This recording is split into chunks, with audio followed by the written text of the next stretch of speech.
ada aturannya. Jadi dari segi sumber data itu diatur, dari segi proses kartografinya, misalnya Anda digit, oh kalau 15000 itu, kalau lebar jalan di bawah 6 meter, nggak usah didigit menjadi satu poligon atau kiri dan kanan, tetapi cuma center line. Kalau bangunannya di bawah 6,25 meter persegi, oh itu tidak perlu didigit. Nah, seperti itu. Itu jadi aturan-aturan ketika proses pembuatan peta atau proses transformasi peta itu. Transformasi dari sumber data, maksudnya transformasi dari sumber data. Ketika membuat desain map-nya, itu ada aturannya tadi, salah satu sebut sebagai pewarnaan. Kemudian letteringnya, ukuran huruf harus berapa? Ukuran huruf nanti akan distance. Saya mau lihat peta dari jarak berapa? Normalnya kita 30 cm, maka misalnya ukuran 24 mili atau 2,54 cm itu sudah cukup kalau saya meletakkan peta setengah meter. Kalau ukuran huruf saya 72 pixel atau 2,54 cm itu masih bisa kelihatan. Nah, hal-hal seperti itu diatur. Ya, termasuk topographic map. Kalau saya membuat topographic map itu cenderung ketika saya membuat kontur, ya kan? Nah, kontur itu ada aturannya, misalnya 1/2000 dari skala peta. Seperti itu. Jadi dari sumbernya, dari prosesnya, termasuk digitalisasi tadi saya katakan lebarnya berapa, luasannya berapa, sampai pada proses desain layout map-nya. Jadi ukuran grid-nya berapa, nanti tugas kalian itu akan saya jelaskan terkait dengan itu. Ya, jadi memang ada aturannya, termasuk peta tematik, baik itu peta dasar dan peta tematik. Oke, ada lagi? Oke Pak, baik Pak. Ada lagi yang mau bertanya? Saya Pak mau bertanya tentang Oke. tadi kalau nggak salah ada peta turunan Pak yang diambil dari peta induk. Nah, saya mau bertanya apakah kalau kita pembuatan peta turunan itu kan diambil dari peta induk. Ya, Apakah betul. informasi yang dalam peta turunan itu diambil dari peta induk ataukah ada penambahan informasi nanti di peta yang hasil diambil dari peta induk? Ada penambahan informasi atau tidak? Ya. Oke, kita lihat di ref map. Oke, jadi di ref map itu ya, peta turunan itu manuskrip. Oke, kita baca peta induk dulu ya. Peta induk adalah peta yang disusun atau dikompilasi langsung dari survei pengukuran di lapangan atau hasil fotogrametri yang dilakukan secara sistematis menggunakan cara pemetaan proyeksi. Oke, jadi peta induk itu peta yang disusun langsung dari survei pengukuran di lapangan. Jadi misalnya kalian melakukan pengukuran topografi, hasilnya kita sebut kalau fungsinya sebagai peta dasar. Dia adalah peta induk karena diperoleh dari pengukuran langsung di lapangan. Nah, dari pengukuran langsung di lapangan itu bisa kita buat menjadi derived map. Nah, peta turunan atau derived map ini, ya, oke, ini lebih identik kepada kita turunkan misalnya, kalau Anda tadi buat 1/berapa? 1/5000. Kalau 1/5000 pemetaannya skala peta, maka konturnya kira-kira berapa meter? Kalau 1/2000. Aturannya 1/2000 kali skala peta adalah kontur intervalnya atau interval kontur. Jadi 5000 bagi 2000 berapa kira-kira? 5000 bagi 2000? 2,5 meter. Nah, kalau kita derive map, kita turunkan dari situ, maka ada proses generalisasi. Jadi bukan lagi menjadi 1/5000. Ya. Kita turunkan dari situ. Di situ ada proses generalisasi itu dari skala besar apa skala kecil? Yang boleh tadi? Dari skala besar, Pak. Oke. Dari skala besar menjadi skala lebih kecil. Jadi peta induk itu skalanya lebih besar, kita turunkan menjadi peta yang skala lebih kecil. Di situ ada proses generalisasi. Jadi kalau tadi konturnya 2,5 meter, maka peta turunannya tidak boleh lebih rinci dari peta induknya. Nah, yang 2,5 meter itu. Jadi harus ada proses generalisasi. Misalnya dari 5000 ke 10.000. Jadi kalau 10.000 dibagi 2000, konturnya menjadi 5 meter. Seperti itu ya. Jadi peta induk itu peta yang diturunkan langsung dari pengukuran lapangan. Kompilasi pertama dari foto, kalau selesai potret langsung dibuat. Kalau kita dari selesai pengukuran topografi langsung dibuat, dan peta turunan atau di ref map itu diturunkan dari peta induk. Secara logika sesuatu yang diturunkan dari utamanya tidak boleh lebih teliti dari peta utamanya. Jadi kalau boleh nambah informasi atau tidak, secara geometrik dilihat apakah geometrik itu menambah lebih detail atau tidak. Kalau kita menambah lebih detail, tidak boleh. Kenapa? Karena dia sifatnya adalah turunan di ref map. Oke ya. Ya, Pak. Oke, ada lagi pertanyaan?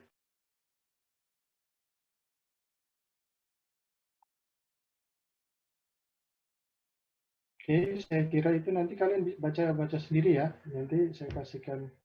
Ini kalau tidak ada nanti kita diskusi saja. Kalau pas mengerjakan tugas boleh ditanya. Oke, sebenarnya janji saya hari ini mau memberikan tugas ya. Tugas kita akan terkait dengan aspek geometrik ya. Ini belum dijelaskan ya. Belum, Pak. Belum, Oke, Pak. kita diskusi saja. Oke, kita diskusi saja. Jadi aspek geometrik itu sebenarnya mengidentikan hubungan antara geodesi, proyeksi peta, dan sistem koordinat. Jadi kita tahu dari awal ya, geodesi adalah ilmu mempelajari tentang penentuan posisi ya, untuk menentukan bentuk dan ukuran bumi, dan pendefinisian sistem referensi atau kita sebut sebagai datum. Jadi geodesi masih bertanya itu bagaimana menentukan earth size dan earth shape, ya, bentuk dan ukurannya melalui proses pengukuran. Ya. Kemudian lahirlah penentuan posisi di situ. Kemudian proyeksi peta tadi proses transformasi ya dari lengkung menjadi datar. Kemudian sistem koordinat. Sistem koordinat adalah sistem menyatakan besaran untuk merepresentasikan posisi dan bentuk. Oke. Jadi kalau di dalam aspek geometri peta tadi kita katakan gambaran permukaan bumi. Ya, secara geodesi dia merupakan hasil dari proses pengukuran. Pasti itu. Ya. Gambaran bumi dari hasil proses pengukuran, hasilkan data geospasial. Ya, kemudian apa hubungan dengan proyeksi? Karena bumi ini tadi bentuknya lengkung, ya, kita bawa menjadi bentuknya datar, maka di situ hadir proyeksi. Kemudian salah satu prinsip dari peta dia harus menunjukkan lokasi atau posisi. Nah, jadi kalau di dalam peta menunjukkan lokasi dan posisi itu harus dinyatakan dalam pasangan koordinat. Jadi harus ada nilai posisi yang dinyatakan dalam koordinat. Jadi peta itu harus ada koordinatnya. Nanti ada tugas Anda untuk membaca koordinat di atas peta. Oke, ini saya lewati survei. Ini mungkin kalian baca ya. Jadi yang ini sejarahnya, sejarah ketika orang menentukan bentuk bumi ya. Jadi elipsoid itu baru terakhir abad 18 ya. Sebelumnya itu orang sudah mengerti bahwa bumi ini berbentuk bola ketika Eratosthenes melakukan pengukuran atau perjalanan dari Sin ke Alexandria. Kalau kalian baca di Wikipedia, Google ada, silakan dicari tentang salah satu orang yang namanya Eratosthenes. Eratosthenes ini sebenarnya murid dari Aristoteles. Jadi Eratosthenes murid Aristoteles. Ini semuanya filsuf. Tapi kalau Eratosthenes katanya seorang pustakawan. Jadi dia sebenarnya ingin membuktikan saja bahwa apakah bumi ini datar. Jadi sekarang kalau banyak mengatakan teori konspirasi yang menyatakan bumi itu datar bukan lengkung. Jadi sebenarnya otak itu kalah dengan Eratosthenes 2000 tahun yang lalu. Dan 2000 tahun yang lalu itu bukan NASA yang membuktikan bahwa bumi itu bulat. Jadi kan orang mengatakan itu konspirasi NASA dan sebagainya yang mengatakan bumi itu lengkung. Ya, bukan datar, seharusnya datar. Jadi salah kalau menyatakan konspirasi NASA. NASA itu baru tahun berapa ya adanya. Sedangkan yang membuktikan bumi itu lengkung adalah seorang yang bernama Eratosthenes, murid dari Aristoteles. Sebenarnya meneruskan saja argumen dari Aristoteles ketika melihat kapal itu missing ya, kelihatan hilang, ya, mulai dari badannya terlebih dahulu sampai pada tiangnya terakhir kalau kapal layar, kan seperti itu. Jadi kalau dia datar seharusnya di spare-nya automatically hilang sekaligus, bukan by time. Hilangnya dulu bagian bawah, kemudian seterusnya gitu. Berarti ada kemungkinan ada sesuatu yang melengkung. Nah, itu kemudian dibuktikan oleh Eratosthenes, muridnya sendiri. Ya. Dia melakukan perjalanan pengukuran dari Alexandria dan Siena. Saya nggak tahu. Kedua kota ini kira-kira ada di mana? Alexandria di mana?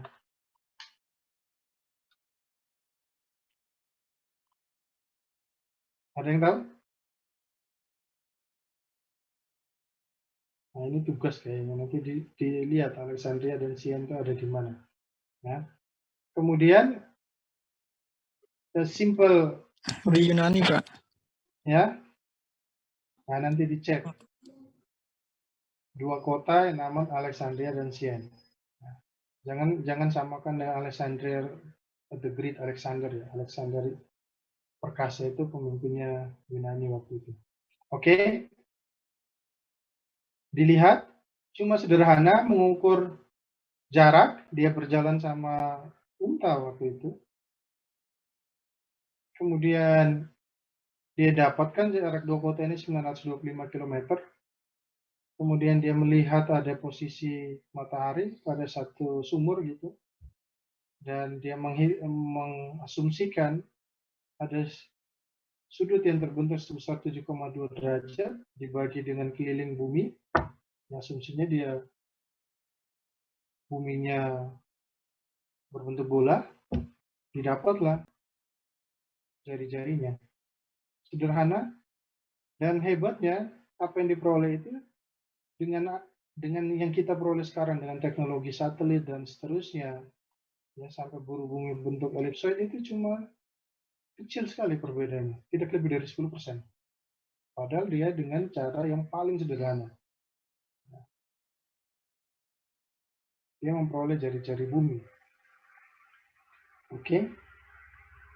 Itu cerita saja tentang penetapan bumi. Dan kemudian orang bersepakat bumi itu didekati secara geometrik dan secara fisik. Kenapa harus didekatin secara geometrik? Karena kita perlu hitungan. Posisi kan hitungan. Maka harus dipilih representatif objek bumi yang memiliki dimensi geometrik. Ya, ada subu panjang, ada subu pendek, ada vokal, ada penggepengan, dan seterusnya. Supaya apa? Supaya bisa dihitung posisinya. Itu intinya. Padahal bumi itu didekati juga secara yang sebenarnya bentuk bumi itu adalah tidak beraturan, disebut sebagai geoid. Seperti ini. Ini ketika berbicara aspek fisiknya. Ya. Ini. Seharusnya bentuknya seperti ini. Tapi kalau bentuknya seperti ini, dia tidak punya geometrik, sulit untuk menyatakan posisi di atas geoid, kecuali terkait ketinggian. Sedangkan aspek planimetrisnya, XY maupun lintang bujur atau easting northing, itu sangat sulit ketika dimensi bumi adalah tidak beraturan seperti halnya geoid. Seperti ini. Ya. Ini sebenarnya bentuk bumi sesungguhnya. Oh, kenapa bulat ya? Karena kita lihatnya dari jauh. Sangat jauh sehingga ya, jadi kalau melihat pacar itu jangan dari jarak jauh, dari jarak dekat ya. Itu menunjukkan bentuk sesungguhnya. Nah, bentuk fisikal bumi itu disebut dengan geoid, sehingga beberapa khususnya dalam penentuan tinggi, sistem referensinya atau datum yang ada dibuat disebut sebagai geoid atau MSL. MSL itu bukan geoid, hanya berimpit dengan geoid, kan? Tapi orang menyatakan ya anggap saja MSL itu adalah wujud dari geoid. Nah, ini sebenarnya bentuk fisikal atau bentuk sesungguhnya pendekatan fisikal terhadap bentuk bumi, seharusnya seperti ini. Tapi karena bentuk yang tidak beraturan ini sulit untuk ditentukan radiusnya, sulit ditentukan jari-jarinya, A-nya berapa, B-nya berapa, maka dipilihlah salah satu bentuk yang paling mendekati atau fit of the geoid, ya. Paling memberikan deviasi yang paling kecil, maka hadirlah yang kita sebut sebagai ellipsoid. Nah, ini perbedaan ketiganya. Ya, ada ellipsoid yang hijau, beraturan, indah bentuknya, ada A-nya, ada B-nya, ada F-nya kalau kita bicara. Ada sumbu panjang, ada sumbu pendek ya, maksudnya apa tadi. Kemudian yang merah ini adalah geoid tidak beraturan. Nah, bentuk yang bumi ini lebih tidak beraturan lagi seperti ini. Nah, yang garis coklat ini, itu sebut earth surface. Sedangkan geoid kita yang merah muda ini bentuk representatif secara fisikal dari bumi.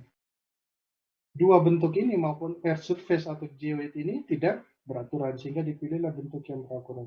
Kalau kita lihat di sini, perwakilan sederhana dari geoid ini disebut MSL atau sea surface. Sebenarnya bukan sea surface tapi MSL. Nah, ellipsoid yang dipilih adalah ellipsoid best fitting atau yang paling mendekati bentuk daripada geoid, memberikan diskrepensi atau perbedaan yang paling minimum. Nah, kalau kita belajar kemarin MPV, mencari nilai yang dianggap benar, ini mencari bentuk yang dianggap benar adalah nilai yang memberikan residu atau perbedaan yang paling kecil. Maka dipilihlah elipsoid. Oke.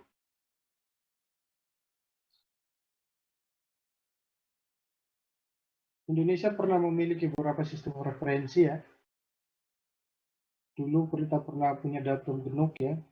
Kemudian sampai DGN 95, ini sudah ended. Sekarang tahun 2000-an dipakai adalah ITRF. Itu saya sebut sebagai sistem referensi ya. Itu menggunakan bermacam-macam elipsoid. Jadi sebenarnya sistem referensi itu harus menentukan bentuk representatif dulu. Bentuk elipsoidnya apa? Karena setiap bentuk elipsoid akan memberikan koordinat yang berbeda. Nah, itu perlu diingat. Setiap bentuk elipsoid yang berbeda akan memberikan koordinat yang berbeda. Walaupun posisinya di atas permukaan bumi, real world-nya posisinya sama, di situ saja. Tapi ketika menggunakan bentuk representatif yang berbeda, koordinatnya berbeda. Kenapa? Karena bentuk yang berbeda akan memberikan dimensi atau ukuran yang berbeda. Oke. Oke, kita bicara ada berapa sih sistem koordinat yang ada di pengukuran kita atau di bidang geodesi ini seringkali sampai semester akhir pun orang lupa. Ada 3 yang paling besar. Yang pertama koordinat kartesian X, Y, Z. Jadi kita bisa menyatakan posisi dengan X, Y, Z. Koordinat kartesian yang menggunakan prinsip putaran tangan kanan atau right handle system. Right hand system. Jadi bumi berputar sesuai dengan putaran arah tangan kanan kita, di mana X-nya, Z-nya mengarah ke kutub, X-nya mengarah ke Greenwich utama atau prime meridian, sedangkan Z-nya adalah Y-nya adalah tegak lurus X dan Z. Itu kartesian kita sebut. Kemudian ada koordinat geografis yang dinyatakan sebagai lintang dan bujur serta tinggi. Ini H ini adalah tinggi di atas elipsoid tentunya. Jadi ini koordinat geografis geodetik cenderung kepada bentuk bumi adalah elipsoid. Dua-duanya di atas juga adalah bentuk yang lengkung. Ya. Kartesian dan geografis itu dinyatakan sebagai posisi di atas bidang lengkung.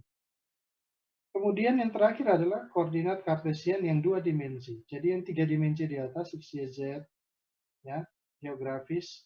Ini adalah koordinat geografis geodetik. Kita adalah koordinat di atas bidang lengkung. Yang menggunakan model pendekatan bumi adalah elipsoid. Sedangkan yang ini kita sebut sebagai koordinat di atas bidang datar atau koordinat grid. Jadi kartesian 2 dimensi. Apakah tidak bisa melihat 3 dimensi? Bisa, melihatnya dari kontur. Ya. Disebut garis kontur, yaitu garis-garis yang menunjukkan titik-titik yang melewati ketinggian sama.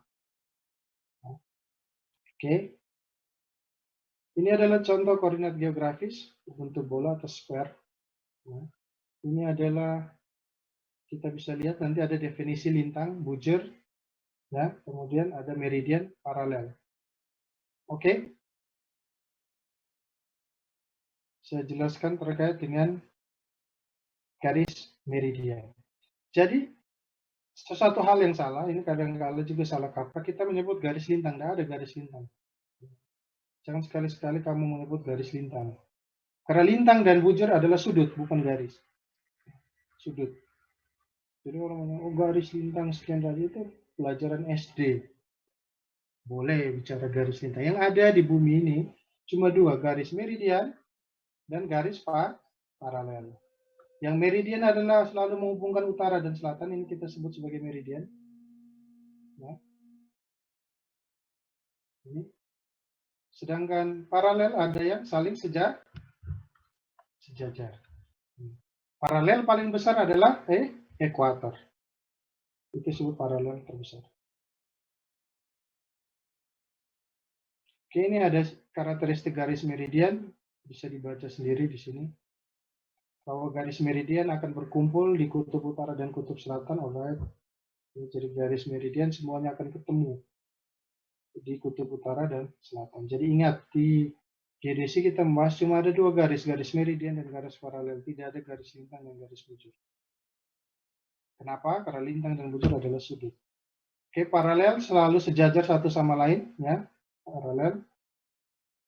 Kemudian dia akan memotong meridian pada sudut 90 derajat. Jadi kalau di segitiga bola, ya, kalau saya besarkan di sini,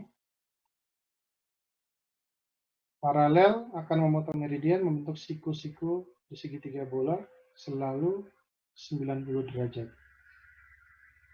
Ekuator adalah lingkaran paralel terbesar atau the great circle. Nah, ekuator. Jadi ekuator yang membagi bumi menjadi dua bagian yang sama besar, utara dan selatan, itu adalah lingkaran terbesar dari paralel. Oke, sekarang kita lihat lintang. Lintang itu apa? Bujur dulu saja. Bujur? Bujur adalah busur, ya, atau arc yang diukur dalam 1 derajat, ya, pada suatu paralel. Jadi dinyatakan dalam paralel. Ya. Bujur itu di dalam paralel, garis yang sejajar. Ya. Nolnya ada di mana? Jadi kalau sudut itu kita harus ingat ada 3 titik. Nggak bisa sudut 2 titik, kecuali sudut lurus. Orang menyebut 0 derajat. Harus ada 3 titik. Satunya adalah di prime meridian, atau meridian utama di meantime Greenwich. Ya. Kemudian ada titik yang ingin kita tentukan, P ini. Kemudian yang satu adalah di pusat bumi atau pusat elipsoid. Nah, sudutnya diukur dari 0 derajat meridian utama atau Greenwich ke arah garis atau ke arah meridian yang melewati titik tersebut. Jadi harus ada 2 garis meridian ini. Ya, diukur pada paralelnya. Ingat itu. Nah, ini yang disebut dengan bujur. Nah, jadi bujur ya pengurangan besaran sudut dari 2 garis meridian sebenarnya. Ya. Oke. Kemudian lintang. Ingat juga lintang adalah sudut. Sudut harus ada 3 titik. Ya. 1 titik. Jadi lintang diukur pada meridian, kebalik tadinya. Kalau bujur diukur di paralel. Di sini. Jadi kalau saya pindahkan titiknya ke atas pun, maka tetap dia harus mengukur.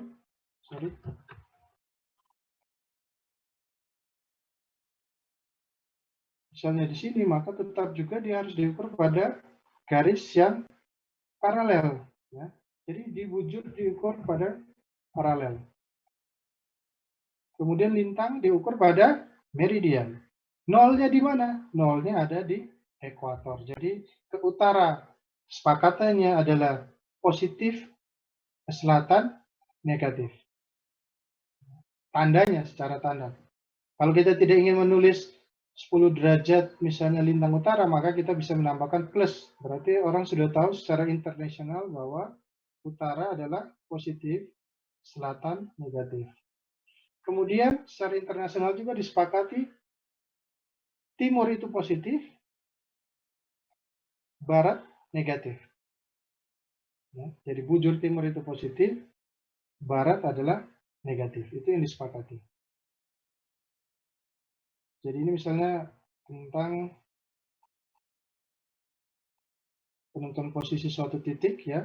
Misalnya di sini titik P, bujurnya diukur dari 0, bujur ada di Greenwich, meridian prime meridian atau meridian utama, meridian yang melalui salah satu kota di Greenwich, di Inggris, kemudian ditarik ke arah posisi meridian yang melewati titik tersebut. Ukurnya tetap di paralel. Ya, gitu. Itu diingat baik-baik, jadi jangan sekali-kali lagi disebut garis lintang. Lintang tidak punya garis. Yang punya garis, paralel dan meridian.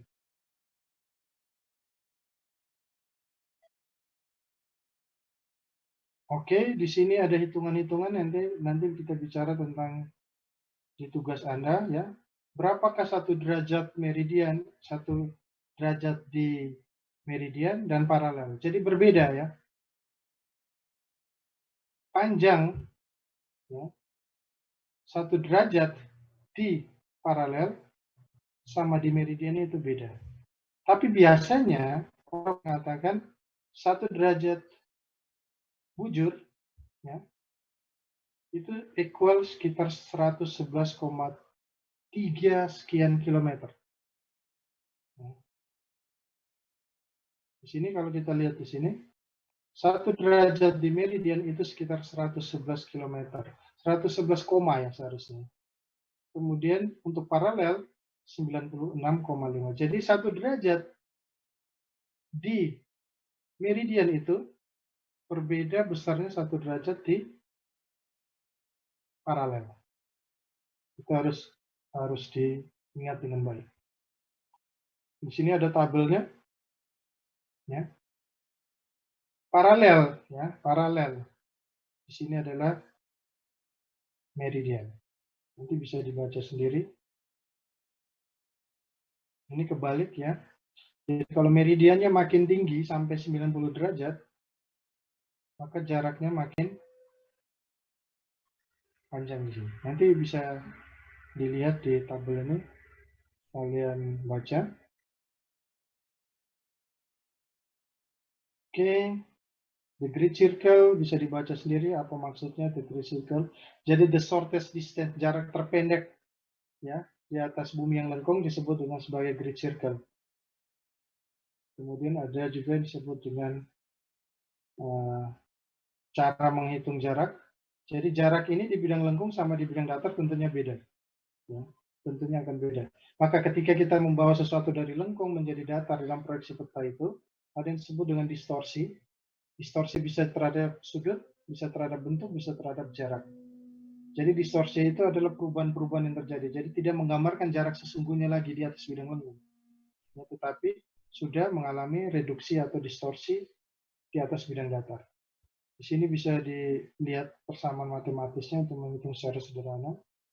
Ada rump line. Rump line ini adalah suatu garis yang menyatakan besaran sudut yang sama. Ini sangat penting ketika navigasi. Ya, jadi orang biasanya, misalnya pesawat ya, pilot itu sering memakai bukan jarak di atas bidang datar, tetapi dia memakai great circle distance. Ya. Itu menentukan jarak. Karena ketika dia bergerak dari satu kota ke kota lainnya, sebenarnya dia bergerak di atas permukaan yang lengkung, bukan di atas permukaan yang datar. Begitu pula dengan arahnya. Maka di sini ada yang disebut rump line. Rump line ini arah azimut yang fix, tetap sama, tidak berubah-ubah. Jadi dia akan menggunakan rump line ini ketika dia akan menuju dari satu kota ke kota lainnya, karena besaran sudutnya akan sama. Oke, ini ada ilustrasinya. Jadi kalau dia lengkung, maka sudutnya akan berbeda-beda sesuai dengan posisinya. Misalnya dari Seattle ke London, ya, ini ada yang lengkung, ya, akan berubah-ubah sudutnya, tapi kalau dia menggunakan rump line, maka dia akan tetap menggunakan asimut yang sama, 87 derajat, sehingga dia dapat mencapai suatu kota, ya, yang akan dituju dengan arah yang tetap. Jadi kalau kita ingin navigasi, sebenarnya kita cuma butuh 2, jarak dan arah. Ya kan? Arahnya benar dan jaraknya benar. Oke. Untuk sistem proyeksi, ya, nanti besok saya jelaskan sendiri karena saya akan menjelaskan tugas dulu di sini. Ya. Untuk proyeksi bisa dibaca. Ini tidak mendalam, hanya kulit luarnya saja karena tentunya tidak akan terlalu banyak tugas untuk menghitung di sini karena kalian akan mendapat sendiri terkait dengan mata kuliah proyeksi peta. Mungkin di sini hanya mengkonversi. Kalau saya punya bujur sekian, saya ada di zone berapa, itu penting supaya kalian tahu. Jadi kalau saya punya zone 49 derajat, misalnya Malang 49 derajat south atau selatan, meridian saya berapa sih? Nah, itu ada hitungannya. Nanti kita bicara besok. Oke, jadi kita sudah bicara peta kartografi, kemudian kita bicara tentang geometriknya, hubungan antara geodesi, proyeksi, dan sistem koordinat. Proyeksi belum kita bahas, kita baru bicara tentang sistem koordinat tadi. Ada 3, ada sistem koordinat kartesian 3 dimensi, sistem koordinat geodetik geografis lintang bujur, di mana kartesian 3 dimensi dan geografis lintang bujur ini menganggap bumi itu lengkung. Kemudian sistem koordinat peta, di mana bumi dari lengkung dibuat menjadi bidang datar. Kenapa alasannya? Karena bumi yang berbentuk lengkung kita bawa ke dalam bidang datar, maka ada sistem proyeksi peta. Kemudian kenapa ada skala? Karena bentuk kertas atau ukuran kertas terbatas, sedangkan bagian yang kita petakan atau ukuran bumi itu sangat besar. Oke, sampai di sini ada pertanyaan? Sudah, Pak. Udah ya, oke. Sekarang kita ke tugas. Sebenarnya tugas hanya untuk, sebenarnya tugas ini harus yang paling pertama sebelum kalian desain peta ya. Saya juga belum lihat desain peta kalian seperti apa. Apakah kalian buat sesuka hati atau ada aturan-aturannya? Kayaknya tadi kalau ada yang bertanya ada aturannya, berarti kalian belum sesuai aturan kayaknya. Oke, kita berbicara tentang tugas. Di sini ada beberapa materi tugas, nanti saya share ya, Anda bisa baca di sini untuk memperdalamnya. Yang pertama adalah Anda harus download peta dulu ya. Di sini sudah pernah ke situsnya kan, Indonesia Geoportal. Jadi kembali lagi ke situ sebenarnya tugasnya.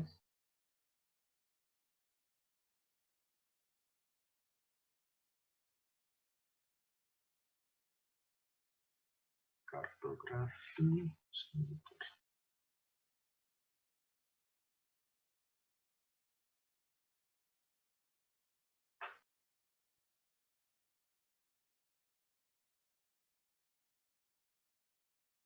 Oke, bisa kelihatan ya? Bisa kelihatan? Bisa, Pak. Bisa, Pak. Jadi yang Anda lakukan di sini adalah download peta cetaknya dulu, ya, RB-nya dulu, yang ini. Oke, jadi kenapa Anda harus download ini supaya Anda paham versi cetakannya seperti apa, kemudian melakukan pengerjaan seperti apa, ya. Jadi download peta yang di sini. Di sini ada contoh 1.1000. Yang Anda harus download adalah peta dengan skala yang berbeda. Entah 1000 ke 25.000 atau bukan 1000, 10.000, 10.000 dan 25.000 atau 25.000 dan 50.000. Yang penting lokasinya sama. Ya. Paham ya? Jadi Anda harus melakukan download peta minim 4 lembar karena kita akan melakukan mosaik, menggabungkan 4 lembar itu. Paham? Halo? Paham, Pak. Paham, Pak. Jadi Anda download peta dengan skala yang berbeda. Ya. Kemudian setelah download ya, Anda bisa juga mendownload SHP-nya. Jadi di sini ada citranya, yang cetakan, dan Anda download yang SHP-nya. Tentunya sesuai dengan lokasi. Cara mengetahui lokasi bagaimana? Oke, saya kasih contoh.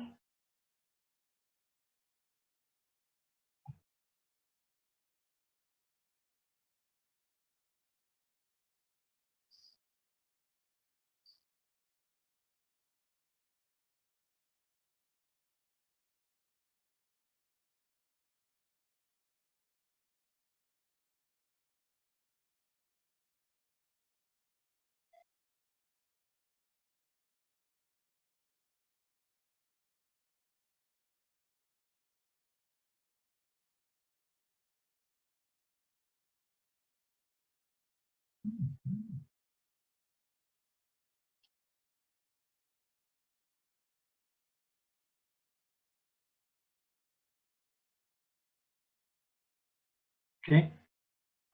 Untuk mengetahui lokasi, Anda baca di sini. Di sini ada diagram lokasi. Nah, nanti Anda harus mengerti apa maksudnya ini, ya. 1209141 ini adalah pembagian lembar. Nanti tugas Anda adalah mengerjakan termasuk ini. Membedakan atau memahami arti kata dari 1209141. Jadi sebenarnya ini adalah, ini bisa dilihat ya? Bisa dilihat yang di gambar saya ini? Bisa, Pak. Bisa ya? Jadi sebenarnya ini adalah yang disebut dengan indeks peta. Ya. Indeks peta 25.000. Kenapa nomornya 1209141? Nah, itu nanti ada penjelasannya yang Anda bisa baca di sumbernya. Nanti saya kasih link sumbernya. Pembacaan tentang indeks peta ini. Ya, 1209141. Nomornya berapa digit, kenapa disebut 1209141. Oke. Nah, ini yang kemudian Anda, kalau peta ini 25.000, ketika Anda melakukan search di SHP untuk download data vektornya, digital vektornya, Anda mencari indeks ini. Jadi, kalau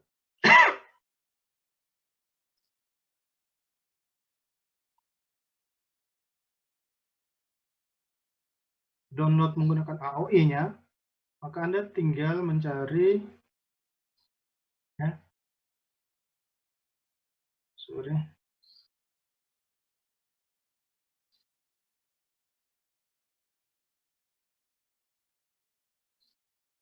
nomornya, ya, bisa dicari, atau Anda klik di sini.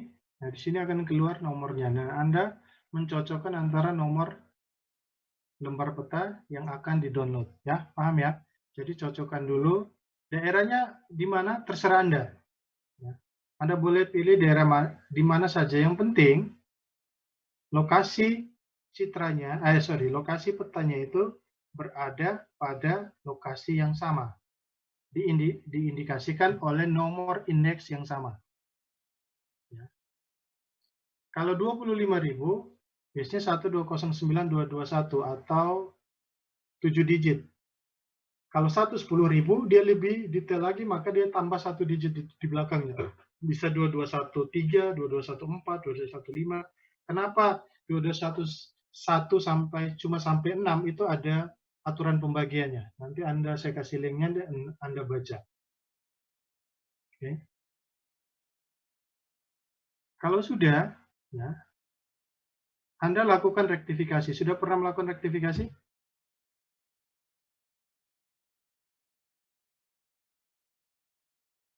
Belum. Oke, ya. Jadi kalau kita download, ya, nanti Anda bisa cek dulu apakah gambar yang sudah Anda download itu apakah sudah bersistem bergeoreferensi atau memiliki sistem koordinat atau belum.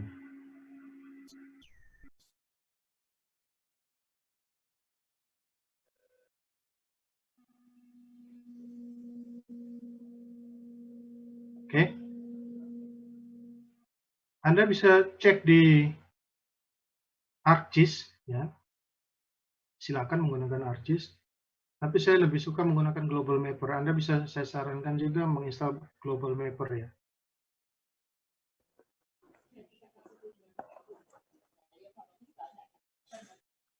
Oke.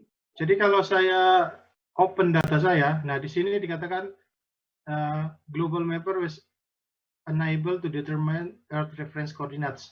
Berarti sebenarnya gambar Anda atau peta tadi yang baru di-download itu tidak memiliki sistem koordinat. Sehingga kalau kita buka, dia tidak akan menunjukkan apa-apa. Ya, seperti gambar biasa saja. Nah, Anda harus menggunakan rektifikasi citranya. Nah, caranya, ini bisa Anda lakukan di ArcGIS, bisa Anda lakukan di Global Mapper. Terserah. Tapi kalau prefer saya, Anda lakukan dua-duanya, supaya Anda tahu Anda paham harus bisa beberapa software, jangan cuma satu ya. Misalnya di sini, rektifikasi itu sama seperti Anda memasukkan koordinat, Anda harus pilih dulu. Gambar download saya itu mau direferensikan koordinat apa. Oke, saya minta dua. Yang pertama adalah lintang bujur, geodetic coordinates, geografis. Yang kedua adalah koordinat grid. Jadi Anda harus select projection di sini. Pertama adalah geographic, ya. Datumnya WGS 84. Jadi tadi paham ya sistem referensi. Jadi datum yang berbeda akan memberikan koordinat yang berbeda. Di sini datumnya banyak, elipsoidnya banyak, ada macam-macam di sini, ada ED50 dan seterusnya. Yang saya minta Anda menggunakan yang World Geodetic System karena sudah familiar di seluruh belahan dunia rata-rata menggunakan WGS 84 karena dia sangat memberikan variasi tadi atau residu yang kecil, ya, elipsoidnya. Nah, sebagai pengetahuan juga, Anda bisa mengisi sekarang ya, saya sampaikan perkembangan teknologi. Anda bisa melakukan pencarian yang namakan EPSG Projection Code. Caranya adalah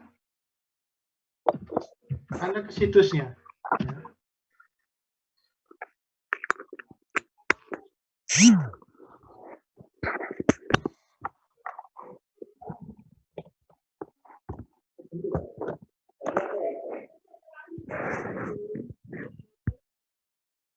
Oke, Anda ke situsnya bisa kelihatan ya, epsg.io.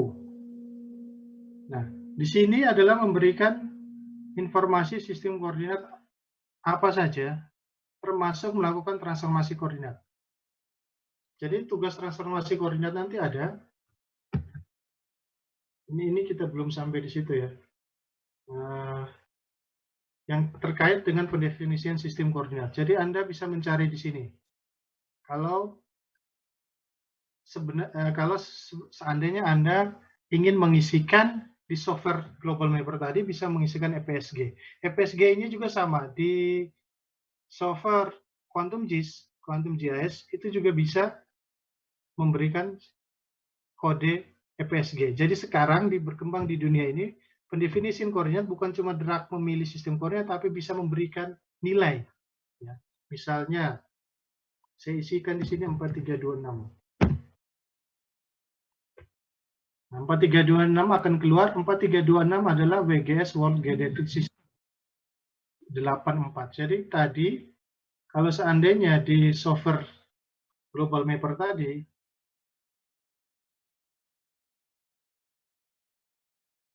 Anda tidak mengisikan di sini, memilih adalah WGS 84, Anda cuma mengisikan kode, itu sama. Maka akan keluar WGS 84 di sini.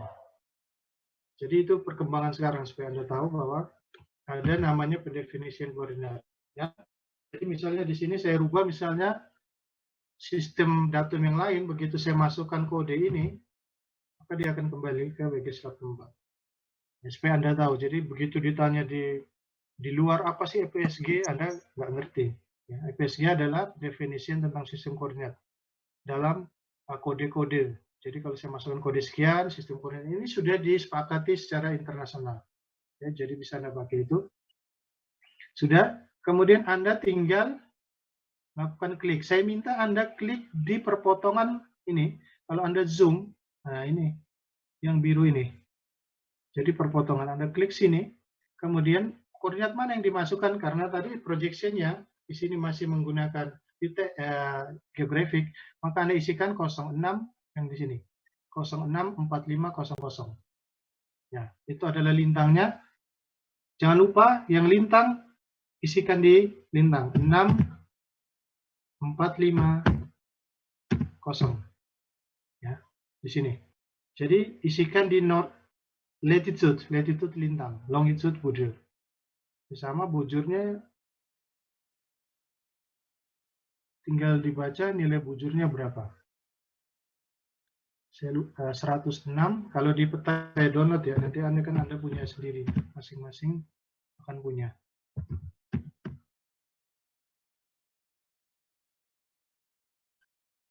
Oke, seperti ini. Tadi saya katakan sudah disepakati kalau bujur saya isikan tanpa negatif depannya, maka dia akan detect-nya adalah sebagai north atau positif. Ya. Kemudian kalau saya isikan lintangnya, sorry, di sini seharusnya minus ya, karena kata saya tadi lintang selatan. Oke, dia akan berubah menjadi minus. Jadi south atau north, positif negatif itu tergantung tanda yang diberikan di depan. Kalau Anda nggak memberikan tanda, maka dia deteksinya adalah positif, sehingga dia north tadi. Sedangkan di peta saya sini adalah south. Ya. Nih. S. Anda lakukan untuk 4 titik. Pastinya 4 titik karena dia bentuknya grid di sini. 4 titik. Kalau 4 titik ini gampang. Pastinya kalau dia di sini, maka bujurnya, lintangnya tidak berubah. Yang berubah adalah bujurnya. Sehingga lintangnya sama, tinggal nilai bujurnya. Saya agak kesulitan membaca di sini. 106 sekian lah. Nanti pengerjaannya seperti itu. Kalau Anda sudah lakukan semua, jangan lupa nanti errornya di sini disampaikan. Di dalam laporan tentunya, berapa nilainya. Apakah 00, apakah berapa nilainya, itu nanti disampaikan. Oke, itu cara pertama. Cara kedua, saya tadi sampaikan bahwa saya meminta 2, yaitu data Anda ini dalam lintang, bujur, atau geografik, dan dalam UTM. UTM Anda harus baca dulu dari peta Anda, zone-nya berapa, ya, dari informasinya.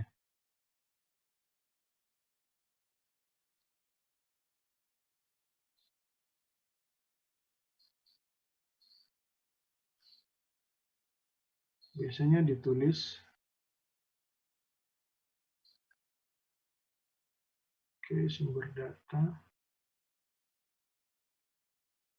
koordinat UTM,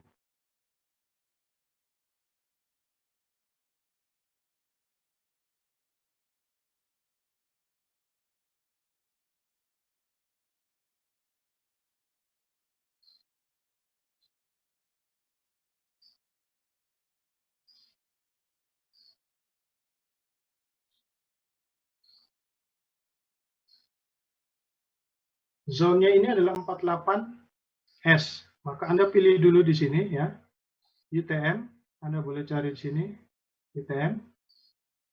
Kemudian Anda pilih zone-nya. Pastikan lintangnya selatan pasti S ya, dia nggak mungkin north. Maka dia southern hemisphere, belahan bumi bagian selatan. Sehingga zone-nya tadi adalah 48. Cara menghitungnya nanti saya sampaikan. Cara menghitung kalau saya cuma mengetahui zone-nya atau saya cuma mengetahui bujurnya berapa, saya bisa menentukan zone-nya. Oke. Oke. Nah, sama seperti tadi, yang membedakan sekarang Anda isikan angka yang hitam. Ya, koordinat yang hitam 9253540 dan 08 berapa di sini. Itu yang Anda isikan di dalam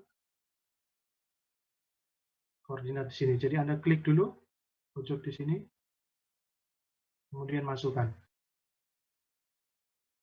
Jangan lupa U berarti utara, northing berarti Anda isikan di northing 9253540 dan seterusnya. Baru Anda add point list. Oke, seperti itu. Lakukan untuk masing-masing citra RBI yang Anda download. Ya, saya minta downloadnya adalah dalam skala yang berbeda supaya kenapa? Supaya kita bisa melihat arti dari generalisasi. Ya, pastinya apa yang muncul di 110.000 tidak akan muncul di 1/25.000. Supaya Anda paham detailnya di mana. Oke.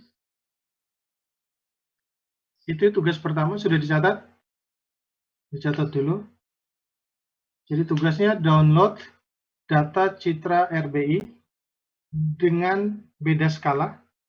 Ya. Jadi citra yang lebih besar, skala lebih besar, jumlah sheet-nya yang di-download ya, harus lebih banyak daripada jumlah yang skala lebih kecil. Pastinya skala kalau saya yang sudah download skala lebih kecil 1/25.000 biasanya 1 lembar saja, sedangkan 1/10.000 bisa 4 sampai 6 lembar. Ya. Tugas kedua adalah melakukan rektifikasi untuk semua citra yang di-download. Rektifikasi dalam 2 sistem koordinat, yaitu sistem koordinat geografis geodetik dan sistem koordinat UTM. Tugas ketiga, ya,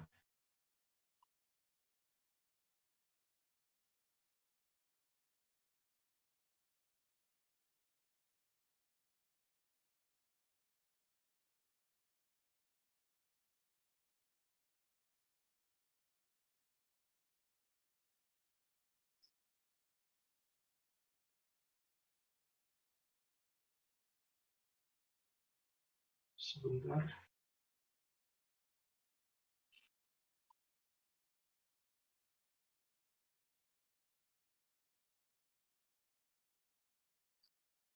Ini ada sumber, Anda bisa baca di sini terkait dengan tugas-tugas itu. Jadi untuk tugas ketiga nanti Anda melakukan konversi koordinat, ya. Jadi maksudnya mengecek apakah koordinat di peta itu benar atau tidak. Misalnya tadi tidak kebaca salah satunya, lintangnya mungkin kesulitan, maka Anda melakukan konversi koordinat. Aksesnya bisa dari 2 situs ini. Ya. Nanti saya bagikan, saya share. Ini aksesnya. Jadi dari SRGI bisa, dari https www.longnet.net ini juga bisa. Anda pilih salah satunya, silakan Anda lakukan. Yang tadi pun bisa. Yang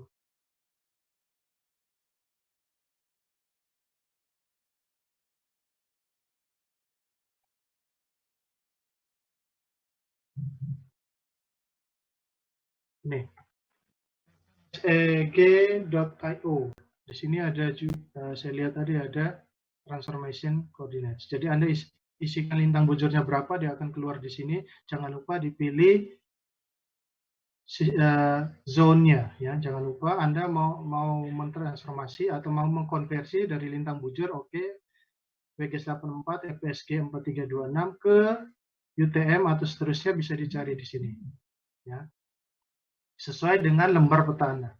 Oke, itu yang Anda lakukan di tugas 3. Di tugas 3 ini ada beberapa tugas kecil, ya. Tadi konversi koordinat, kemudian mencari nilai FPSG untuk sistem koordinat Anda, geografik itu FPSG-nya berapa, kemudian yang proyeksi itu FPSG-nya berapa. Proyeksi itu terkait dengan lembar peta Anda, apa dia berada di zone berapa.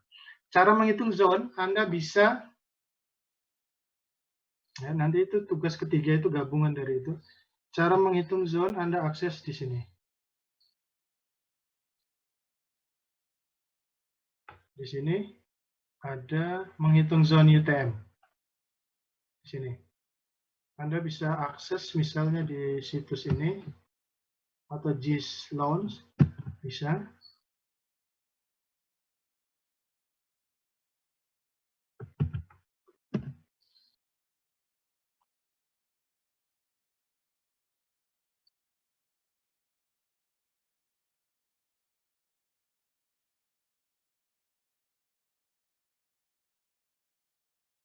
Ini situsnya ada. Nah, di bawah ada penjelasan cara menghitung zone-nya apabila diketahui nomor zone-nya, ataupun Anda kemudian membaliknya diketahui derajat bujurnya. Jadi kalau saya dikasih derajat bujur 114 derajat, Anda diminta menentukan zone, Anda tahu sebagai seorang geodesi. Tidak perlu membuka software, Anda tahu, oh ini jatuhnya di zone berapa.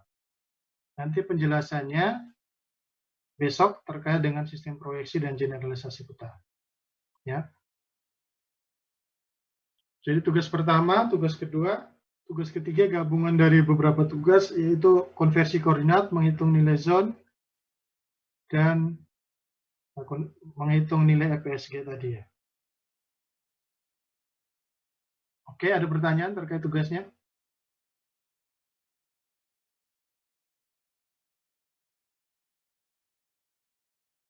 Halo, jelas? tugasnya? Yang menghitung EPSG tadi itu yang Di situsnya atau apanya? ya di situsnya Pak. Di situsnya. Oke. Situsnya yang mana tadi? Lupa saya. Oh ini. EPSG.io itu Pak. Ya. Jadi Anda bisa get position on map. Jadi Anda cari misalnya peta Anda itu jatuh di mana? Di Indonesia misalnya. Nah, Anda bisa misalnya jatuhnya di Sukabumi, Anda tinggal klik di sini. Nah, nanti keluar di sini koordinat sistemnya apa. Oh iya. Atau change projection, Anda masukkan dulu zona Anda berapa. Nah, untuk menghitung zona tadi yang masuk ke situs sebelumnya. Atau membaca di peta RB, silakan. Tapi yang saya minta adalah Anda menghitung. Kalau di peta RB state-nya jelas. Ya. Tapi yang saya minta adalah Anda melakukan perhitungan. Kalau seandainya bujurnya berapa, misalnya bujur saya 114, harus jatuh di zone berapa, lihat hitungannya di sini. Serta materinya ada di YouTube, nanti saya kasih linknya. Sudah saya catat di sini, nanti saya bagi linknya. Ya. Ada lagi?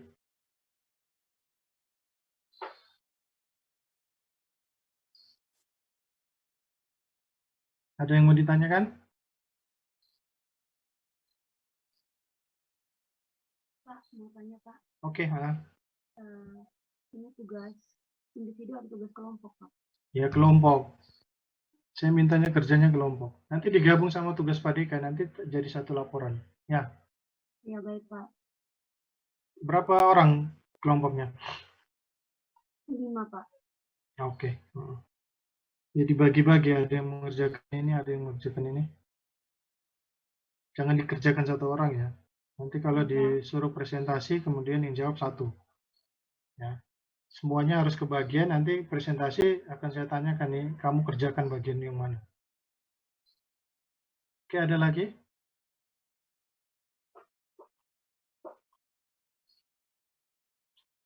Oke, terkait dengan besok ya, besok itu tentatif karena ini saya sampaikan yang bagi tolong disampaikan ke mahasiswa angkatan kalian yang masih di Malang, hari Sabtu itu ada pembagian sumbangan dari dosen-dosen dari Prodi, tempatnya di kampus 1 di ruangan kita tentunya, khusus hanya bagi mahasiswa yang ada di Malang.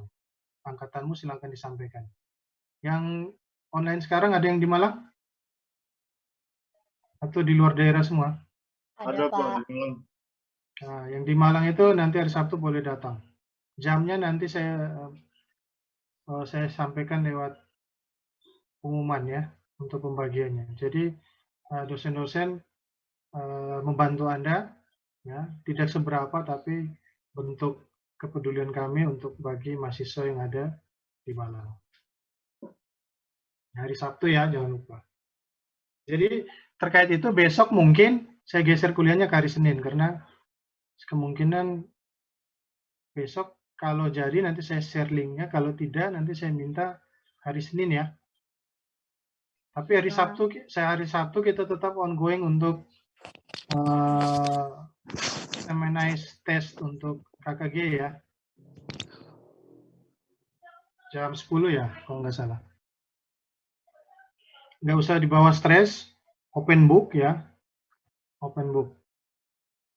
Ya jelas ya karena di rumah masing-masing. Ya dibaca saja apa yang pasti soalnya tidak seorang menghitung. Yang saya tanyakan biasanya adalah pemahaman Anda terhadap materinya. KKG yang terkait KKG. Oke.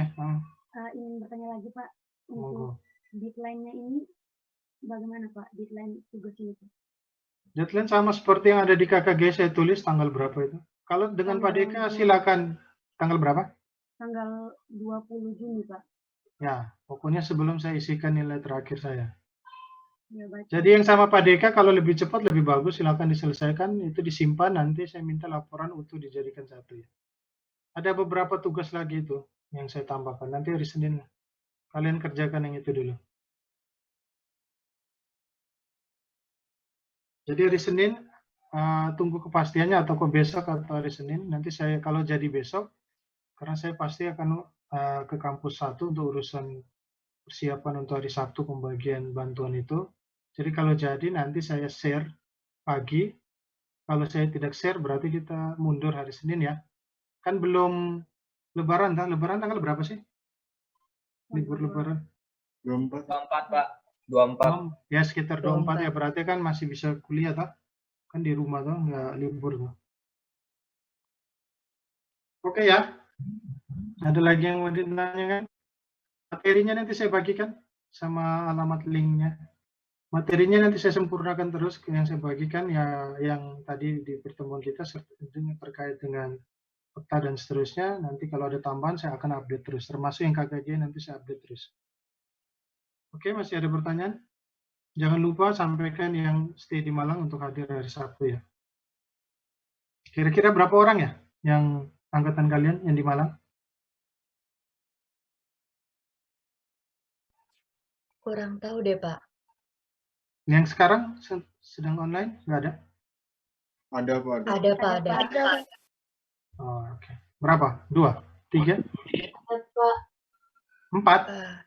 8 mungkin.